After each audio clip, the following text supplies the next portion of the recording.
Hi everybody, I'm Bill Whittle and this is the Firewall.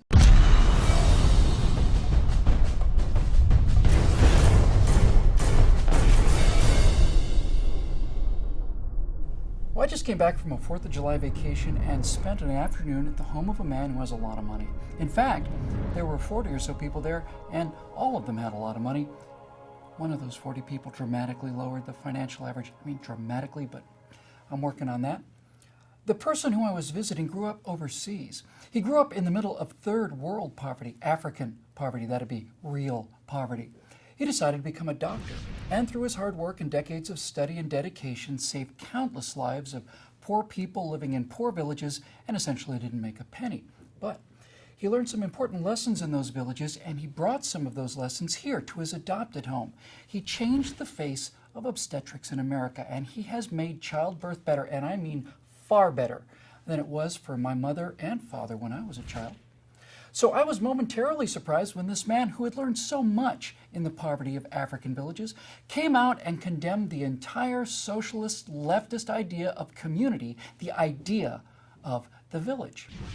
Hillary Clinton's most famous book, called It Takes a Village, talks about how important the shared community is. But this man, who saved countless lives in poor villages for essentially no pay, said that's exactly backwards. The village, he explained, is mediocrity. The village is lethargy. The village is failure.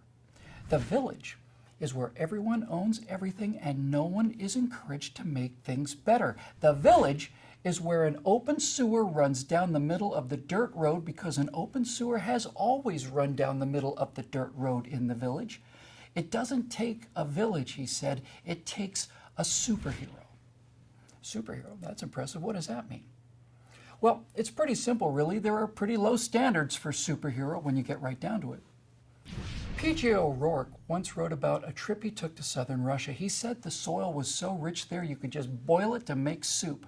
And there, among the most Caucasian people in the world, because they live in the Caucasus, was the same village mentality as in Africa or Central America or Asia. An open sewer running down the middle of the dirt road in the center of the village. And P.J. wrote that most every American male alive would look at that filth and disease and say to himself, you know, with $200 at Home Depot and an afternoon of hard work, we could fix this problem forever. Forever! You see, the superhero is not necessarily a doctor or a physicist or a billionaire. The superhero is the man or woman who looks at how things have always been and decides to do the hard work needed to make things better. Now, while I was on this trip, I visited a museum dedicated to a man, just a garden variety superhero named Forrest Bird, who made a ton of money. Not because he set out to make a ton of money, but because he wanted to free people from the living death of being trapped in an iron lung for the rest of their lives. You see that little hatch on the side of the iron lung? That's so you can remove the bedpan. I imagine if you had polio, you were in there for the rest of your life. Now, lots of children came down with polio until another superhero named Jonas Salk got tired of watching the children of the village die of polio the way they'd always died of polio. So he decided to do something superheroic, which in this case meant cure polio. Dr. Bird not only freed people from the iron lung, his respirators have saved millions and millions of lives. And if you've ever been in the hospital for trauma or major surgery, you've paid a very small portion of what became his great wealth, and all he did in return was save your life. So when socialists like Hillary Clinton proclaim the advantages of a village, what they really mean is let someone else run your life and let that person be them.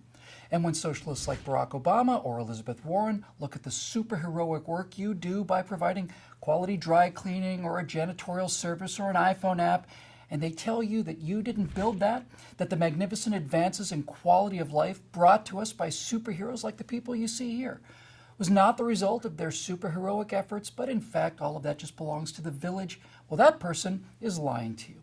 Now, maybe they're lying out of envy because they want the rewards these superheroes earned through a lifetime of hard work without, actually working hard and taking risks and getting there early and staying late for a lifetime. Maybe they're lying out of bitterness, praising the village where no one is special so that they don't have to think about their own stillborn flash of superheroics that they smothered through fear or laziness. But most likely, they say it takes a village and you didn't build that because they want the reward the money and the power that other people earned, and they're using the so-called common good as a fig leaf to cover their own lust for money and power without having the commensurate talent or drive or willingness to do the raw, hard work. And here's the most important thing. Superheroics can be taught. You can teach children to work hard, take risks, try new things, and fail. You can teach them that, or you can also teach them the mediocrity of the village. Uniformity, submission, envy, and lack of individuality, lack of opportunity, and lack of personal responsibility. That's what Common Core is designed to do, promote the value of the village for the benefit of the village leaders. But as a parent, you do not have to go down that dirt road with the sewer running next to it. For example, I'm a writer. My dad was a hotel manager. His dad, my paternal grandfather, wanted to be a writer, but he had children to raise, so the man who wanted to be a writer instead became a telephone lineman and hung wires in freezing Pennsylvania winters so that his grandson could become a writer. Now that made him a superhero, at least in my book. So, if you personally cannot go out there and be one of those superheroic people, make one of those people.